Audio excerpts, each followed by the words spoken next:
একদম মিডিল বরাবর একটা লাইন টান। এটা কিন্তু রেফারেন্স লাইন হবে, আমি শুধু তোমাদের বোঝার জন্য একটু মোটা করে লাইনটা টানছি যাতে বুঝতে পারো। সমানভাবে একটা লাইন টেনে নেবে, নেওয়ার পরে হাতের এই 4 আঙ্গুল পরিমাণ মাপ নেবে কোনোই থেকে, নিয়ে এখানে মার্ক করবে। মার্ক করে এখান থেকে এই পর্যন্ত রেফারেন্স লাইন টানবে। এবারে হাতটাকে এইভাবে তুলবে, একদম এইভাবে সোজা রাখবে, দেখে এই যে কুনোই আমাদের কুনোই থেকে একদম এই কবজি পর্যন্ত হাতের এইভাবে সোজা একটা দাগ টানবে।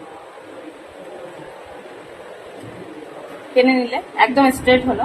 এবারে এখান থেকে যে আমরা দাগটা টেনেছিলাম ওই দাগের সাথে কন্টিনিউ করবে, সামনে পিছনের মাপটা একদম সোজা হবে।